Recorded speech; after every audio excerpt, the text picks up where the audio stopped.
breaking developments involving North Korea. Tonight, they have launched an intercontinental ballistic missile, and this evening, experts now saying that this missile went higher and further than before. Could this kind of missile now reach cities on the East Coast, possibly New York or D.C.? The North Korean missile traveled farther than any missile they have ever launched. The ICBM airborne for close to 45 minutes before splashing down in the Sea of Japan. It looks like this thing can go about 10,000 kilometers. That means from North Korea they could hit most of the United States, so they finally done it. Meaning not just Hawaii, where they are already putting out safety warnings, but Seattle, Los Angeles, and possibly even Washington, D.C. and New York. Like the missile launched on July 4th, this ICBM was blasted straight into space.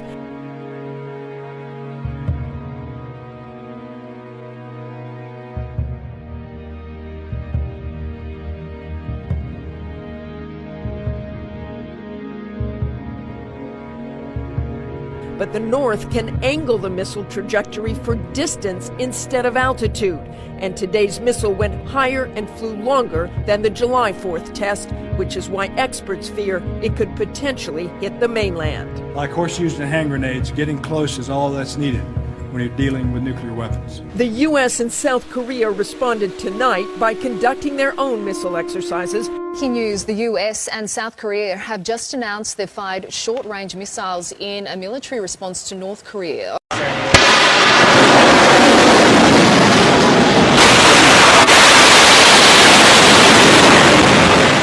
The amount of time this missile was in the air, the distance, as you point out, really concerned those watching closely today. But we still know that North Korea's main goal here is trying to get a nuclear weapon on top of one of those missiles.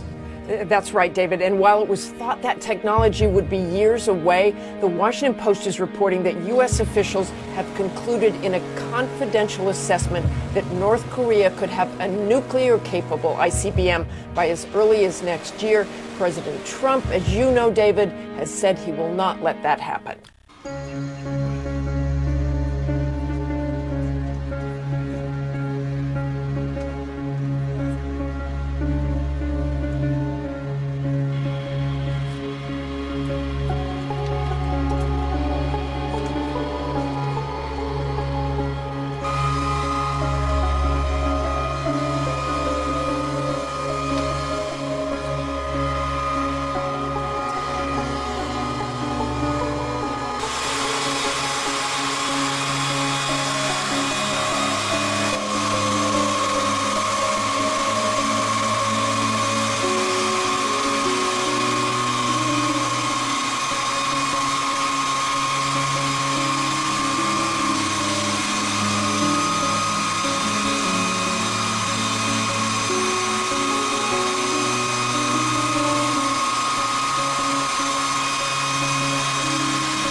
never forget that Americans and Koreans bravely fought and died together for a free Korea. To the Korean and American veterans of that war, we are eternally grateful for your service and for your sacrifice. More than 6 decades after our partnership was forged in the fires of war, the alliance between the United States and South Korea is a cornerstone of peace and security in a very, very dangerous part of the world. The link between our countries, cemented in battle, is now also tied together by culture, commerce, and common values. Our goal is peace, stability, and prosperity for the region. And we will always defend our allies.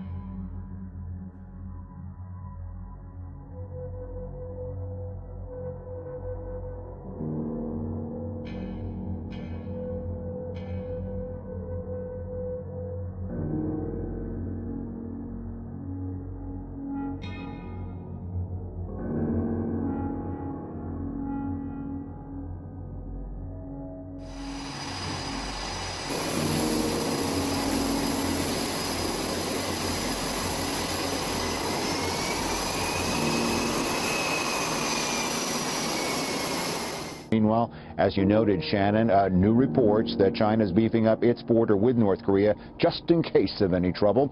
More troops, more surveillance, bunkers being spotted.